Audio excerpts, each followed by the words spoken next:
Good evening, buenas noches, and thank you for tuning in.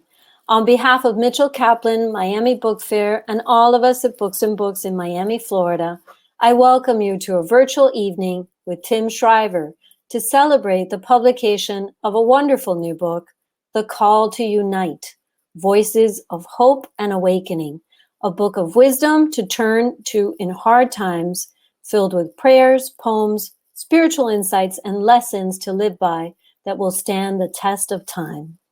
Tim Shriver is the founder of Unite, the longtime chair of Special Olympics, a best-selling author, a former teacher, a founding force of social and emotional learning movement, a film producer, a husband, father, and grandfather, and a seeker of unity in society and in himself. In conversation with Tim this evening, we're joined by the remarkable Loretta Claiborne. Loretta is the Chief Inspiration Officer for Special Olympics. She has competed in more than 26 marathons, finishing with the fastest 25 women runners in the Pittsburgh Marathon and twice in the Boston Marathon. She won gold medals in the 1991 and 1999 Special Olympics World Games Half Marathon. Loretta holds honorary doctorates, speaks 5 languages, has a black belt in karate, was the recipient of the Arthur Ashe Courage Award, and sits on the Special Olympics International Board of Directors. Wow. All ticket holders will receive a copy of The Call to Unite, but you can order additional copies by pressing the green button below. We appreciate each and every order and the generous donations from viewers everywhere. And now, without further ado, I'd like to welcome our guests to the virtual stage. Hello. Hello. Hello, how are you? What a wonderful opportunity. And thank you for welcoming us. And thanks everyone for joining us on this evening or afternoon, wherever you are. And thanks especially that, Loretta, when I hear that introduction, it feels like I know everything in the introduction, but still, when I hear the basic markers of your life, the races, the medals, the awards, the languages, the extraordinary global presence you've done. When you listen to your own bio, are you amazed at all that you've achieved? I am amazed, but I'm amazed more when I can do and help others. When I can help somebody, I'm a small gesture. Whether I know them or not, if it's knitting a baby cap, I will never see the mother, I will never see the baby, but I'm helping life. Whether I'm making caps for babies in hospitals or a home or something like that. I'm more amazed of things like that because at one time, my mother was told I was going to be a child that wasn't going to be able to give back. So they told her to put me in an institution. And here, one of the things I always wanted to do, I wanted to do 2 things. I wanted to be a part of something, and I wanted to be able to give back. Because so much along this road in life, I've seen what people have given me. So I would like to give back to others. So Loretta, of course you defer attention from yourself and share it. That's not just, I just want the audience to know that's not just a good line. That's the way you've lived your life. And in this book, which I'm so proud to be discussing with you, this is, I think it's, the 100th or so discussion I've had, but the one I've been looking forward to the most. Because in this book, there are extraordinary figures. Oprah is in this book. T.D. Jakes is in this book. Common and Jewel are in this book. Amy Grant and President George W. Bush are in this book. Julia Roberts is in this book. Maria Shriver is in this book. My brother Mark Shriver is in this book. But there's only one person in this book who can claim what you claim at the opening of your section, which you title A Wave of the Hand, a Nod of the Heart. A wave of the hand, a nod of the head. I want to just read it for people who don't know you as well, because I think it says something quite extraordinary. Just one sentence. People are experiencing social isolation today like never before. Right there, you've already spoken to me, all of us, like never before. Pastor Rick Warren says we've experienced a tsunami of grief. And you point this out in your first sentence. But you say people with intellectual disabilities experience social isolation all their lives. It's a staggering sentence. For those of us who feel the pain and the struggle of this year, to be able to listen to and hear from you now as someone who has felt that way your whole life, and all of your brothers and sisters, Special Olympics athletes, what you're telling us is that there are millions of people right in our own neighborhoods who have felt this way their whole lives. Yes. And one time I was at the store, and a guy walks in the store and he looks at me and he says, "Oh, what do you think about this thing about you got to stay in your house? And I know that's hurting you, Claiborne." And I looked at him. I said, "You know what? It's not bothering me at all." And he looked at me, and the guy at the store looked at me, and everybody turned around and looked. I said, "I live like this all the time. It's going to be hurt you more than it's going to hurt me. I know what it's like to be by myself. I know what it's like to be in a group, and everybody says I'm a part of the group, and nobody even talks to me. So this is the way I lived all my life." Does the pandemic bother me? In a sense, it does. It bothers me that I can't shake hands. I love shaking hands. Some people love the hug.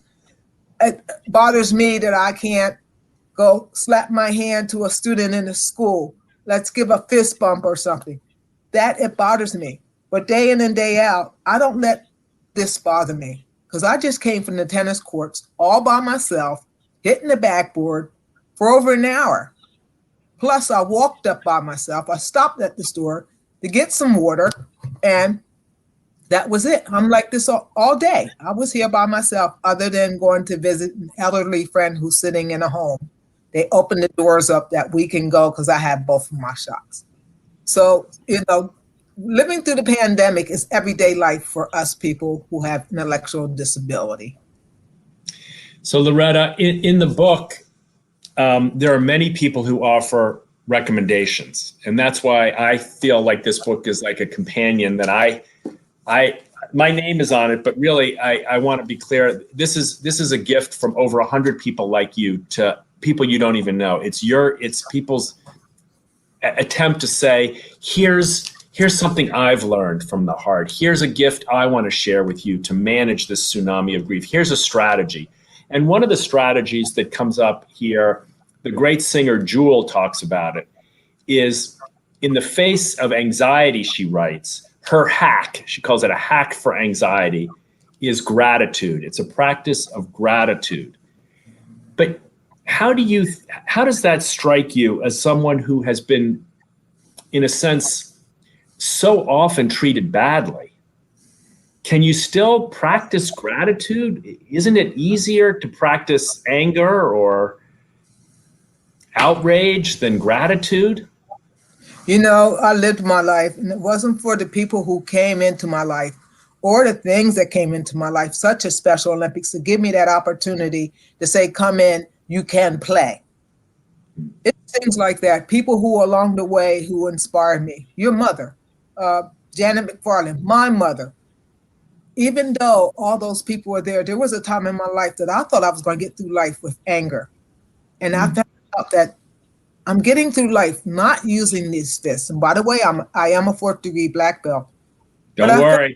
We're not. So easy. We know. We're not messing around. So easy. I had a teacher who said, she used to look at me because I used to always hold my head down. And she says, "Loretta, smile. It takes less muscles." In fact, that teacher just died back in December of COVID. That same teacher. And it took me years to understand that. Smile, it takes less muscles. Well, when I found out to have gratitude, to take care of myself first, to have respect, like the coach said to me, "Loretta, you're not going to get places in this life unless you learn to have respect for yourself.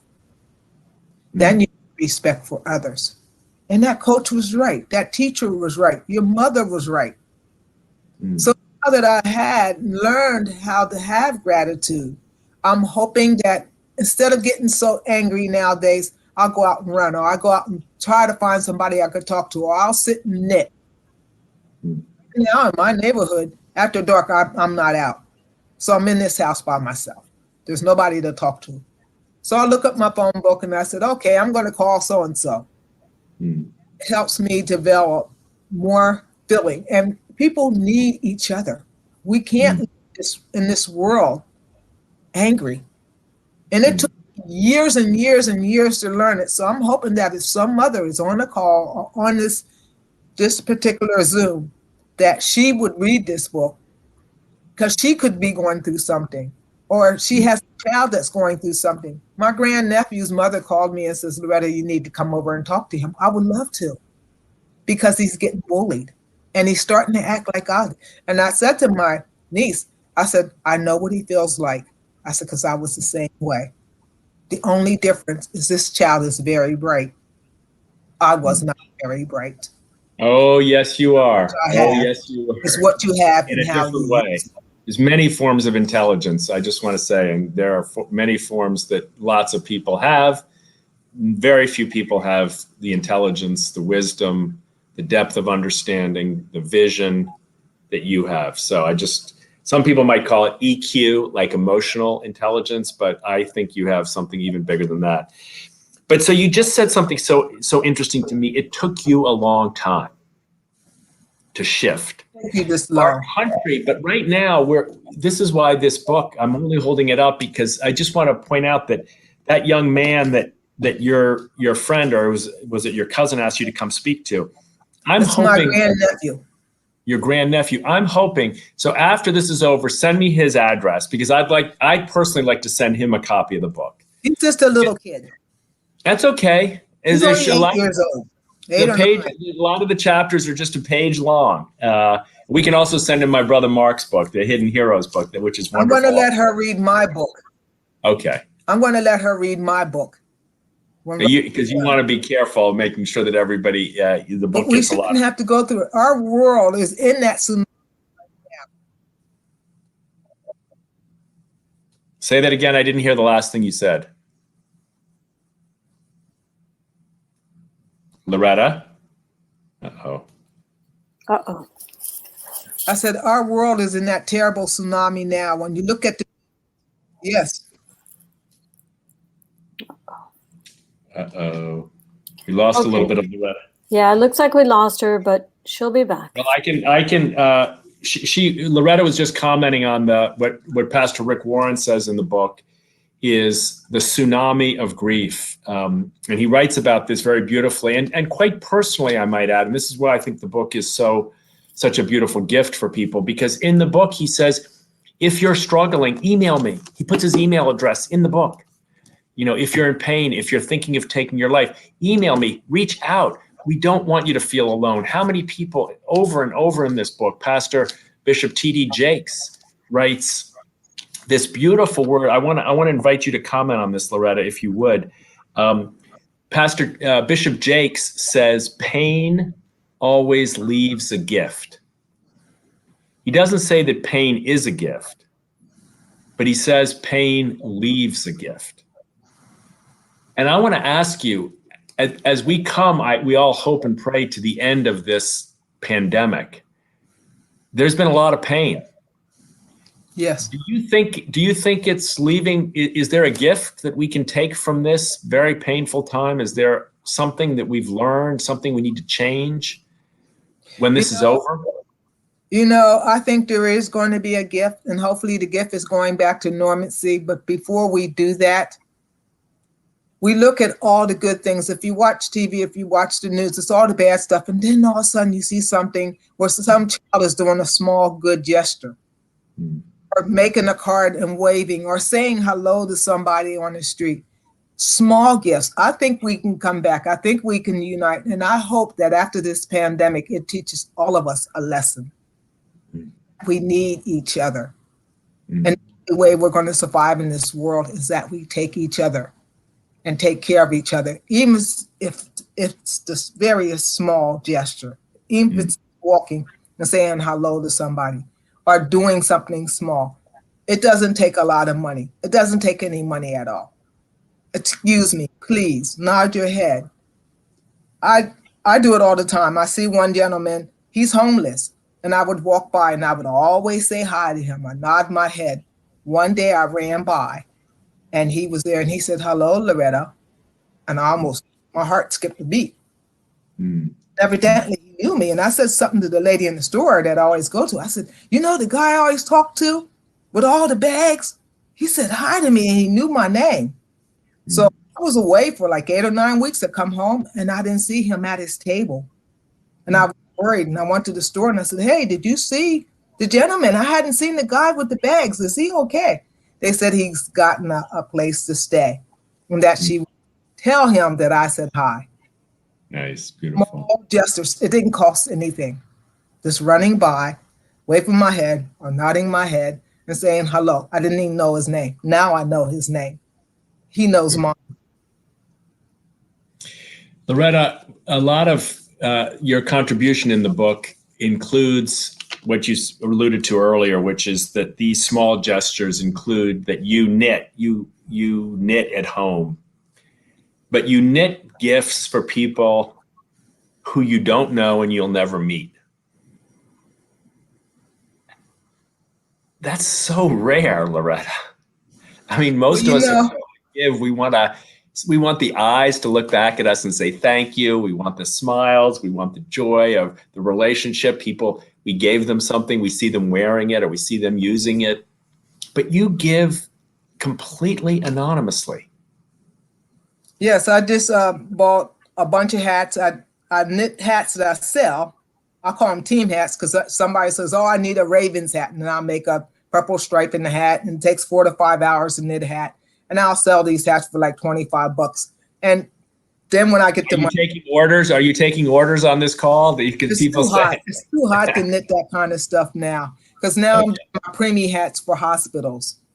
So I'll knit these hats and then I have money here for the Christmas Attic Center. I will never see that. I don't know those kids' parents, but I want to make sure that those kids, no kid would be able to have a pair of shoes or a shirt to give back to them. Because I know along my time, my mom, I remember we had a gentleman that came and knocked on the door and my mom looked in the door and says, "Hello, who is it?"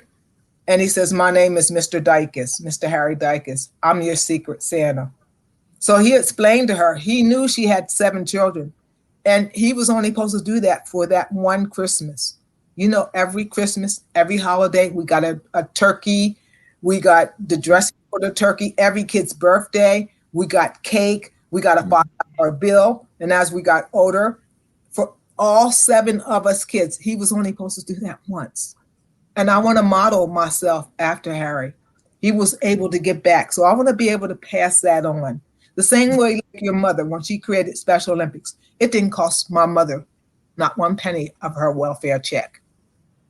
It was absolutely free. And what did it do? Yes, it gave me a chance to be a part of something I've always wanted to be. Everyone wants to be connected. I wanted to be a part by being an athlete. That was one of my dreams, to be a doctor. I knew that wasn't going to happen, a veterinarian actually, or a nurse. And I knew that wasn't going to happen. But to have that great opportunity given to me by somebody I didn't even know, didn't cost 1 penny. So I want to give those gestures back. And that's how we unite, by doing something for someone else. It's a beautiful lesson. Loretta's contribution in the book, for those of you that don't have it yet, is matched by contributions from people like Esther Wojcicki, who talks about that we need to teach now when we come back compassion more in our schools, our social and emotional learning movement, challenging teachers to support children when they come back. There's been a lot of trauma for a lot of kids with compassion, self-compassion, stress management, relationship skills, and listening. Other people suggest small acts of kindness like Loretta. Others talk about listening, Loretta. And I want to give you one example. Dr. Rita Walker, a mental health expert in the book, offers ABCs. She calls them, here's the ABC of strengthening and uniting. She refers to A is assume you can help. That's number one, which already a lot of people don't think they can help anyone, but you've just given us a beautiful example of how you can help with no money and no skill and no special gift, just your heart, your eyes, your gesture, your voice. Assume you can help. B is be a good listener. That's hard, right? It's easy for a lot of us to talk, harder to listen. And then C is the hardest one, I think. It's cancel judgment. A for assume you can help, B for be a good listener, C for cancel judgment. You've traveled all over the world. You've met people from countries, religions that are very different from your own. How do you learn how to cancel judgment, not assume that these people are your enemy or too different to belong? How do you do that? I don't know. It must be a blessing from God. I really don't know. It's got to be someone greater than I who's giving me a blessing. And I also know that even within my own circle or my own house, we talk all the time. And I remember my mother, and we were talking about something that happened in the family, and I turned around, we were playing cards, and I said, you know what, Rita, I look at it like this. I'm not the judge nor the juror. I let that up above.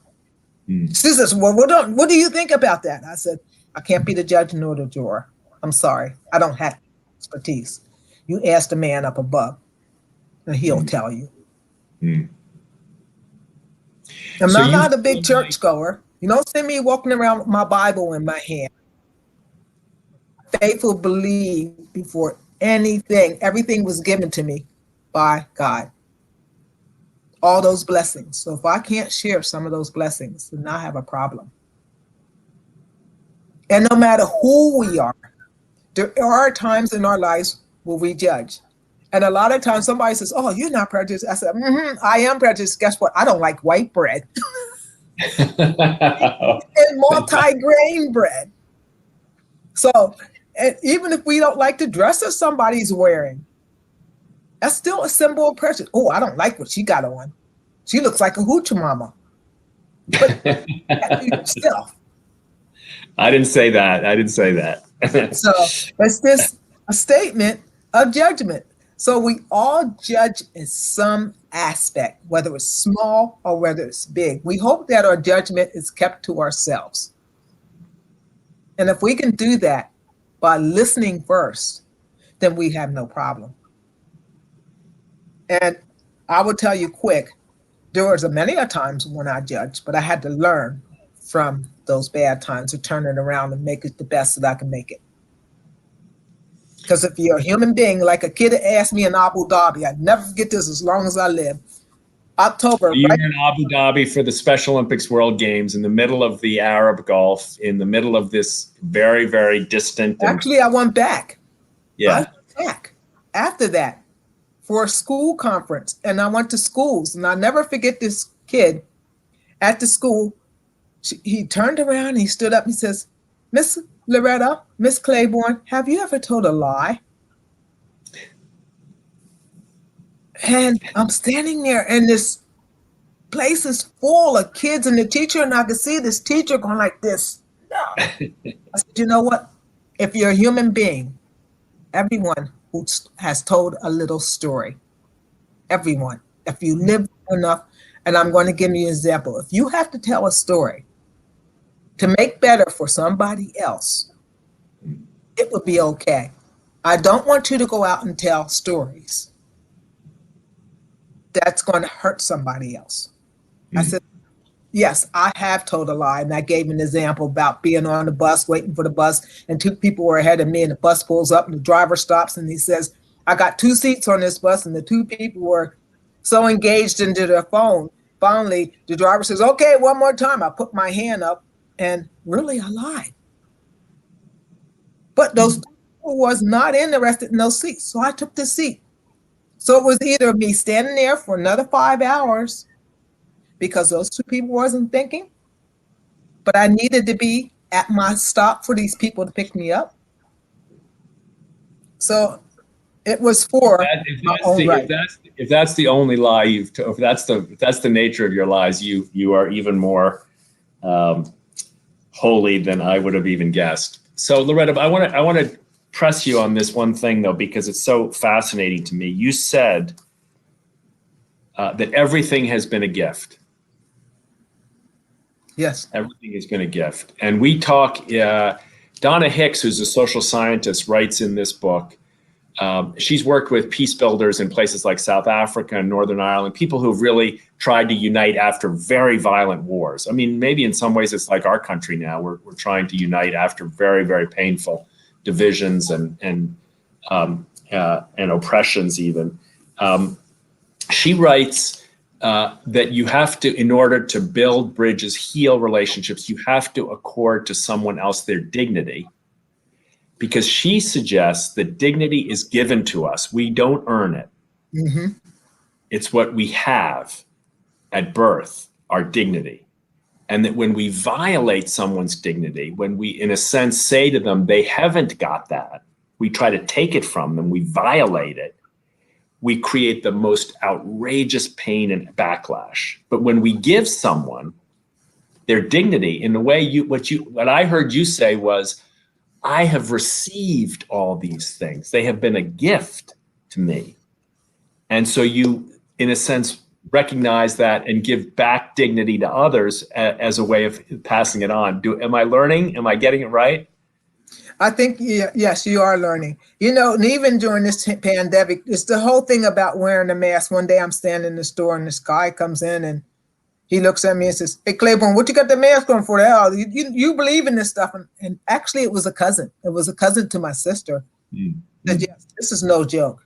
So he looked at me and he turned around. Oh, I said, "Really? You should have a mask on." He goes, "Oh, well, I ain't wearing no mask." And I turn around and I find, you know what I said to him nicely? He says, "Well, that's my right." I said, "But your rights stop when you hurt somebody else's rights." Your rights stop. My rights stop when I pull down that mask and I stand in that store and I sneeze or just talk loudly and spread this stuff around. My rights stop when you disrespect somebody else's rights. Yeah. So in a sense, wearing a mask is an act of dignity, Donna Hicks would say in the book. And this is why one of the reasons, Loretta, I love this book so much is because we get social scientists who are talking about uniting from the point of view of real scholarship and academics. We have ministers, many people from faith-based movements. I want to ask you, and then we have artists. So one of the artists in the book is Common. He's a hugely successful recording artist. And I want to tell you one of the things he says, because to me, it sticks in my mind. And he writes and he sings on the show, but he writes in the book about finding the source of love. And he said, the sound of angels is what our souls hear. I think it's so pretty. The sound of angels is what our souls hear. I wonder what that means to you. Do you feel like that? Does that sound true to you, to your experience, that your soul, your deepest soul, somehow can hear something that sounds like angels? You know, I never experienced that, but I've experienced it in other ways. Sometimes I'm sitting here and there could be somebody singing, and that gives me that sound of angels.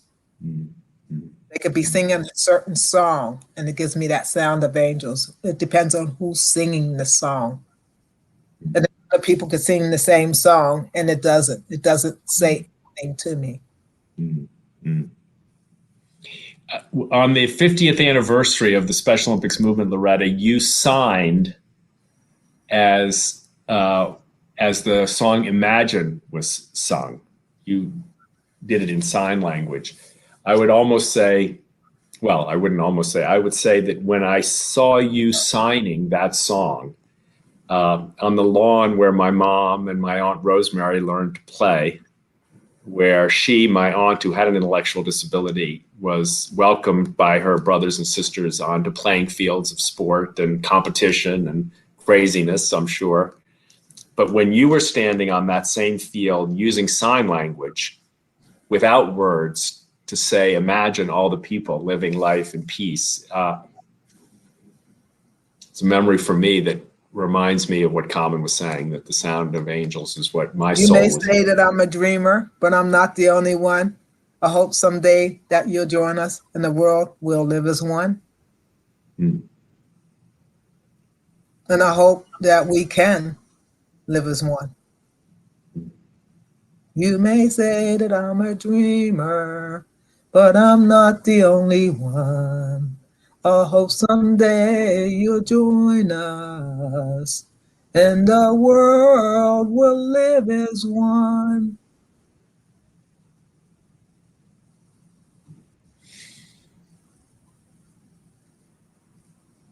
And I can't sing. I can't. Oh, yes, you can. Oh, yes, you can. That's the second time you've told a little story. First, you said you weren't smart, and now you said you can't sing, and both are not true. Well, when I learned a lesson, after your mother's funeral, I was handing out the pamphlets, and there was a tall guy, tall stature, big guy. And he was blind.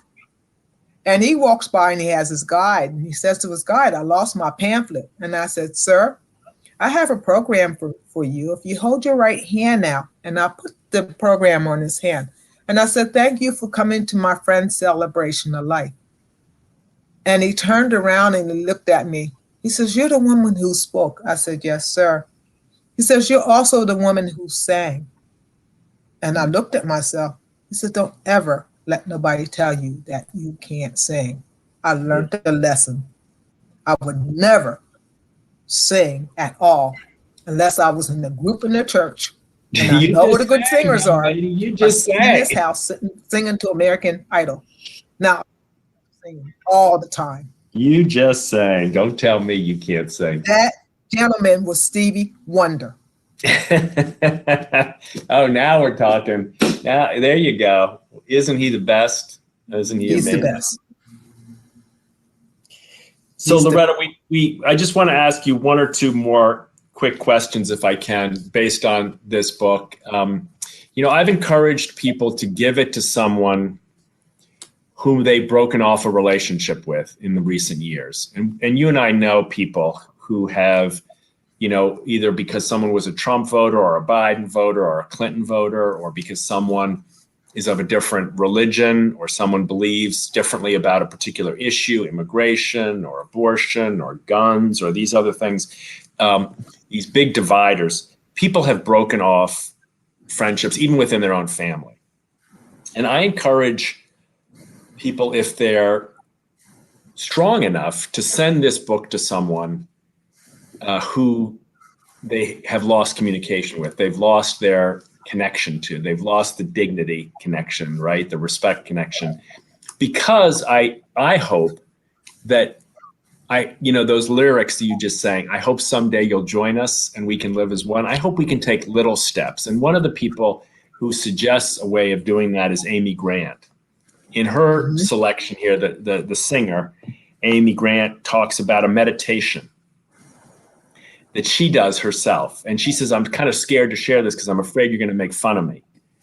But the way the meditation goes, I won't read the whole thing, but she says, a lot of times, almost every day, she says, I will say, this is how she says it, "This is who we are." And then she fills in the gaps. This is who we are. We are in a rush. We feel inadequate. We're struggling to keep our heads above water. We're scared about the future. This is who we are. This is how we live. This is how we live. We live in pain. We live in uncertainty. We live in insecurity. This is how we live. She repeats all the challenges. And then at the end, she says, "But this is who we are. We are loved, loved, loved." To me, that meditation shifts us out of all the tension points in our lives, which are real. Yes. but helps us find the center of our lives, which is just as real, which is love. And I wonder if you have any practice like that you do every day that helps connect you to the center, that you model for so many thousands, millions of people when you speak around the world. You know, when this whole pandemic happened, when it first happened, I was afraid. And I was afraid that I was going to get whatever this, I don't know, whoever COVID is, I'll call it him. Uh-oh. I didn't know what to do, but I just said to myself one day, I was running down the street, streets were empty. I was running down the middle of the square and this cop stopped by and he looked at me. I thought he was going to tell me to get off the street, but there was no cars. And I said to myself, I got to get with it and get over this and let it take over. And I never felt that way afterwards. So fearful and so depressed. My hair actually, I don't know what happened, but it was this distress. My hair didn't feel right. I didn't feel right. And then finally a friend says, Loretta, we're going to get somebody to pick you up and meet you halfway. And I went out to these friends' place and stayed with her and her husband. And I got my act together. Went to church in the parking lot in the car. When I came back, I was anew. And we do need each other. No man can live in this world by themselves. So if you're struggling, talk to somebody. If you're having a tough time, even a dog, you can talk to a doggy. Understand. But most of all, keep God first before any man or anything, and he would help you through this. I have a little saying, and you can fill in the last line. And I say, God is my strength, the Special Olympics is my joy. When I ask people, what is your joy? Because it takes joy. And when you have joy in your heart, you have joy in your mind, you feel much better. And I'm not going to let COVID steal my joy. I wish we could all find ways to keep both our strength and our joy front and center. Maybe it's just writing those two, like fill in the blank, what's your strength and what's your joy, and repeating it. Maybe that's your meditation every day, just like Amy Grant's is a little bit different. But the other meditation that I think you have, Chef Jose Andres, who's also in the book, the chef who fed so many millions of people in times of crisis, says we need an empathy explosion. An empathy explosion. Loretta Claiborne, you are a single-handed, a one-person empathy explosion. And I thank you for the joy, not just that you give to others, but that you are wise enough to keep giving to yourself. And I thank you for the strength that you gather from your faith, that you not only hold within you, but which you emanate for everyone. All of us who have had the great privilege of being your friend and your students. And, you know, in my case, you know, Loretta, you and I ran a 10K in a unified 10K almost, I think it was 20 years ago, right? We were in Africa. Tanzania. And, we got a bronze medal, but the reason we got a bronze medal is because I came in dead last almost dead last as the unified partner. But, you know, I feel like I've been your teammate. I feel like I've been your student. I feel like I've been your friend. I feel like I've been able just even today to be in your presence is to have a refresher in, as this book says, hope and awakening. So from all of us, from all the people in the book, all the other authors in the book, yes, some of them are really famous, but some of the most beautiful selections in here are from people who are reaching out across distance and time just to say to wherever you are, if you're struggling, if you've missed something small, Jay Shetty says, don't diminish anyone's sadness or grief, but don't stop celebrating. I hope this book in some ways acts as a companion the way you have been for me for 45 years. It's hard to believe it's been that long. I know. And nobody can believe, I won't even say your age, but you talk about your hair. I wish if I could just get my hair to be as perfectly. Actually, when I stress, my hair actually turned like a brownish color. Mm. So I met this little friend called Lovely, and it made my hair what I call lovely. And Nice. how would you color your hair? It's not natural. I said, well, if I feel good, that's why I do it. That's natural. I love it. I love it. I think that's giving me permission to go get some men's hair now, or my gray hair now, or something like that. So I know we've maybe had some questions. I'm not sure how this works on the call, but I could keep asking Loretta questions for hours, but I want to see if there are others who want to join the conversation. We do. We have a few questions from the audience. Wonderful. So here's one. With so much division going on right now, how can we unite? I'll let you go, Loretta. We have to start with ourselves. You have to start with yourself. Because if you depend on somebody else to unite for you, it probably won't happen. So have that small gesture to say, okay, I'm not going to be involved in this negativity. I want to try to do something to help my community. And it might be just to talk to somebody. It might be just to go out and do something for somebody. We have to start with ourselves. It might be go back to that small gesture of saying hi or nodding your head.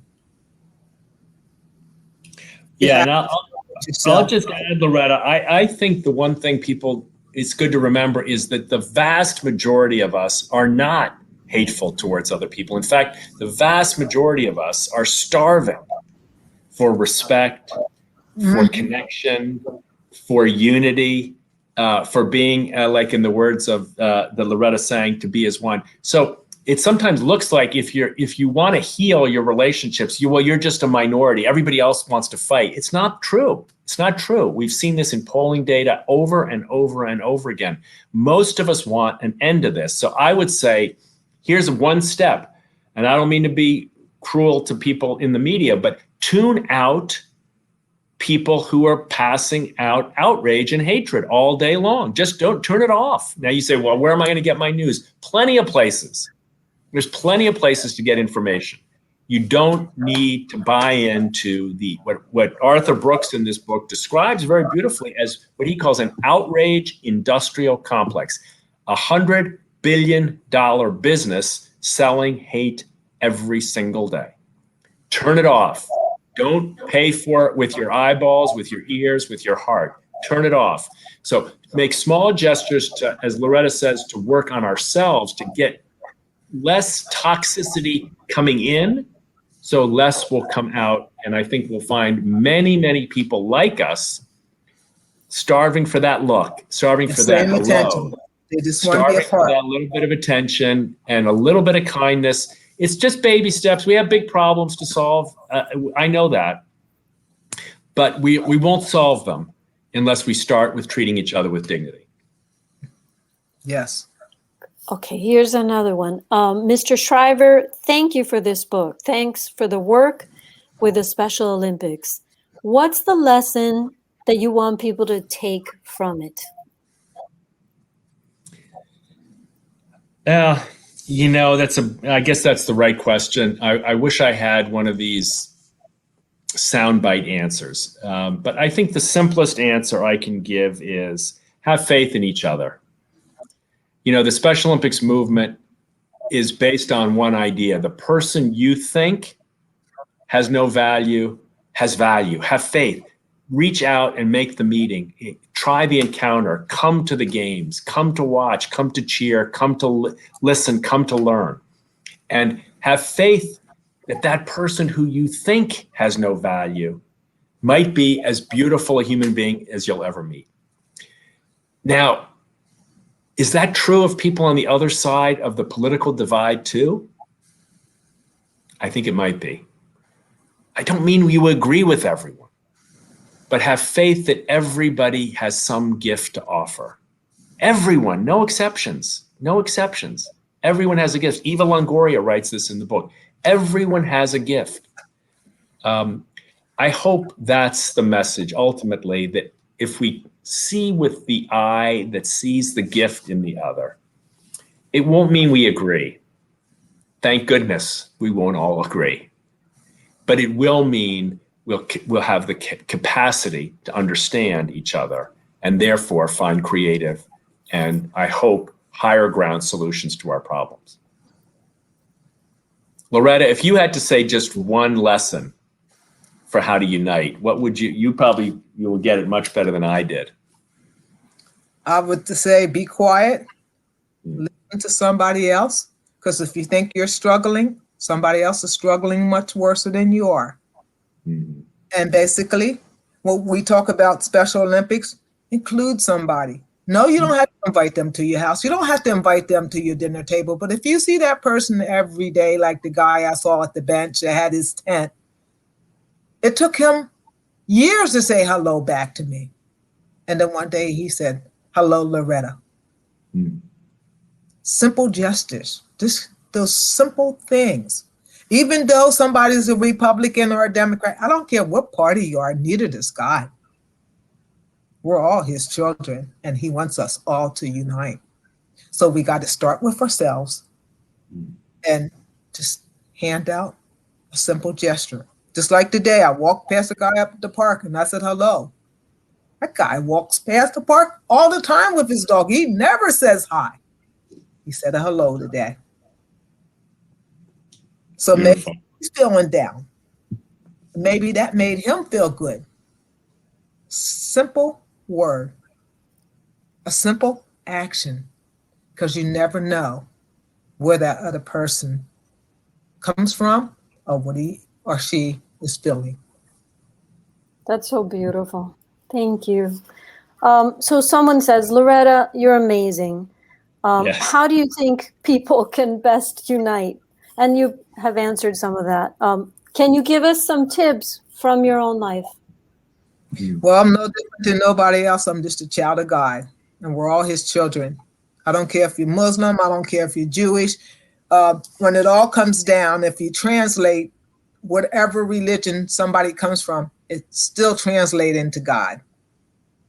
And we got to appreciate what he has given us, these gifts, and share these gifts with each other in our own simple way. I don't consider myself as somebody great. I don't consider myself as somebody famous. I just consider myself as a human being who enjoys the right to see other human beings be the best that they can be. And like I said, it starts with me. It starts with you. Wow. It's just like one wow after another. It's like, ah. Okay. Someone would like to know if you could share some lessons from your time living through the pandemic.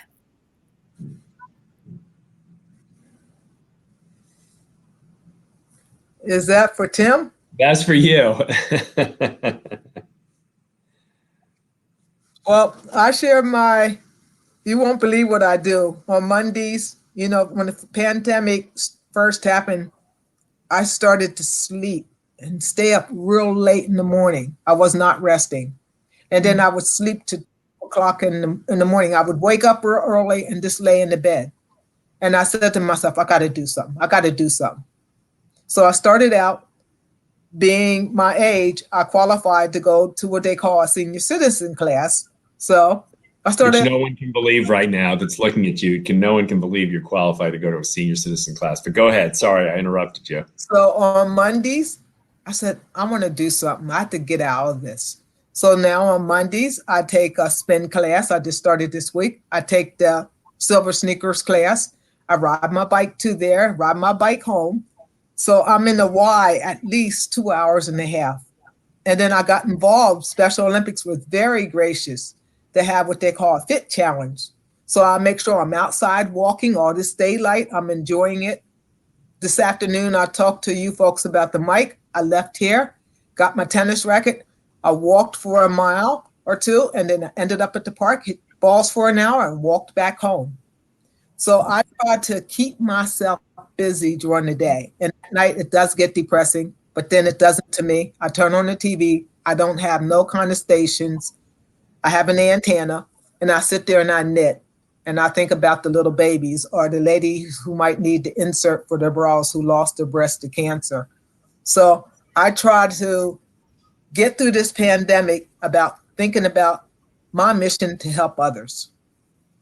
And that's how I get through this pandemic. Loretta, one of the things you've pointed out here, which is so important, we sometimes talk about spiritual themes or political themes or mental health themes. But one of the things that really comes through, and several of the writers give advice on this, is getting your body moving. The physical activity, the exercise, the fitness, and I know that's hard for a lot of us sitting at home. What are we going to do? Push-ups or sit-ups or take a walk around the block or something like that. If I wasn't on this call tonight, I would have been at Refit where we danced for a solid hour. There you go. So I think that's one of the gifts we found is that we can do dance classes at home. I know my wife, my daughter's a dance teacher, Caroline. She teaches dance online now. My wife takes, and my daughters and my sons too are all doing fitness programs online. We're lucky to have computers and we're lucky to have internet connection. So keeping our bodies moving is a really important way of connecting with where we are and keeping our physical strength, helping to strengthen our emotional and our mental and our spiritual strength too. So I think that's really good advice. I just would add one thing I think I've learned during the pandemic that I don't want to change, and that is the power of good quality time. I think sometimes I know that sounds like an old lesson. God gave me this body, and I call this my temple. Good. Yes. It's a good. You got a very good temple in terms of your capacity to perform athletically. That's for sure. Just make one quick point. A lot of us moved very, very quickly before the pandemic. We're racing out the house in the morning. We're racing to work. We're racing to meetings. We're racing to a lunch. We're racing to the store. We're racing home. We're racing to put food on the table. The slowing down, for me at least, was a chance to be more present. And I was forced to do it. I hope I don't lose that when we come back. I hope I still find time with my wife, with my kids if they're home, with my grandchildren if they're home, with my friends, in smaller groups maybe than I'm used to just be more present to people. I think it goes a long way to strengthening our relationships and strengthening our capacity to be a source of good for each other. I think we've lost Loretta, so you're stuck with me now, gang, unless there's one last question. I'm trying to get her back, but I think she's gone. But there we go. Okay. There you are. All right. Okay. So let's do one more question. This is for Tim. How long did you work on the book, and how did you choose the people that you included? Yeah, so the book is actually pretty much of a miracle. We invited people from all over the world a year ago to go on a live stream. You can find it all at unite.us.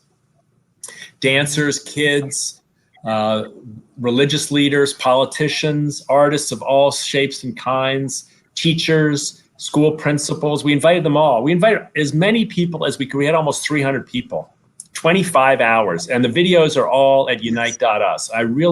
And they're mostly short, 2 minutes, 3 minutes, 5 minutes. Some of them have had millions of views, others just thousands. They're wonderful. When it came for the book, we tried to get everybody's contribution from the show that was on paper. So it was hard to put dancers like the Alvin Ailey American Dance Theater not in the book because you can't dance in a book. Right. Or at least I don't know how to do that yet. But almost everyone else, we tried to find a way to put in the book because we wanted to break down all the barriers. The goal was split all the barriers and then put them back together, Republicans and Democrats in the book. People of color and white folks in the book.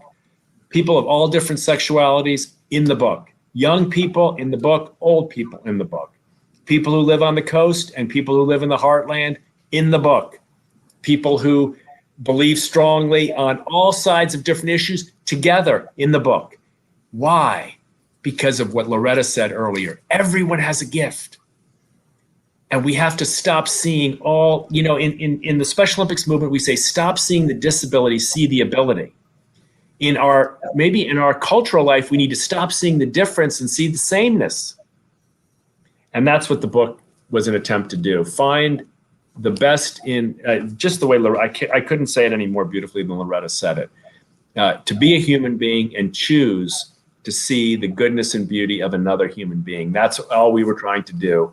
But not let it be a trap where you think, oh, the beautiful people are the people I like. That's the only message here. The beautiful people are everybody if we give them a chance. Doesn't mean you agree. Remember, if you're thinking to yourself, but I don't agree with them. They've done horrible things. That person did a horrible thing. May be true. That may very well be true. You don't have to agree.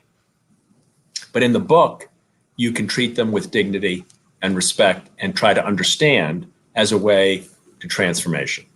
That was the goal. And I think because people almost without exception said, yes, we have beautiful selections.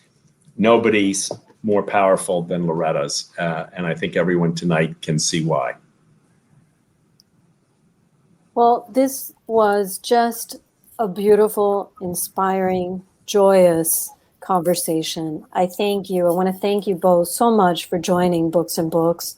To viewers watching from everywhere, thank you for supporting your locally owned independent bookstore. Thanks for being with us tonight. Your books are on the way, and I hope you really enjoy them, get into them. I'm knocked out by meeting Loretta. Thank you so much for sharing of yourself and for all the beauty that's inside of you. Oh my gosh. And to you, Tim, for writing this wonderful book that we're very proud and happy to have at all of our bookstores.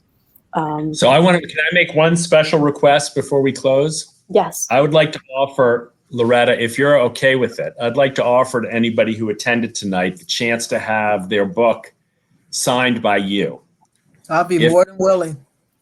So what you would have to do, the bookstore would have to work with us on this. You'd probably have to order the book, have it get sent. I'm happy to be the intermediary. I'm happy to work on this. You probably have to add a little bit for shipping, not too much, but a little bit for shipping. We'll get it up. We'll get the books up to Loretta. But Loretta, I personally am going to order 25 books and bring them up to York for you to sign them, and then make them special gifts to people who are in a special way devoted and appreciative of your contributions. I think it will make a special extra gift. So if you're interested in that, we'll try to figure out how to make it happen. But I think after tonight, it will make this book even more, I think, powerful for people who have had the chance to meet you tonight. Fantastic. Sure. Thank you so much. And what I'm hoping is that we're all going to meet at the Books and Books courtyard someday, and we're going to dance. There you go. Okay, we're going to dance. Yeah. How about that? We got a date to dance. Okay? And Loretta's going to sing. And Loretta's going to sing. Fantastic. And I'll sing with you. Okay, well, thank you, everyone, for joining us tonight. Thank you. And good night. This is priceless. Thank you, Loretta. Thanks, everyone. Thank you.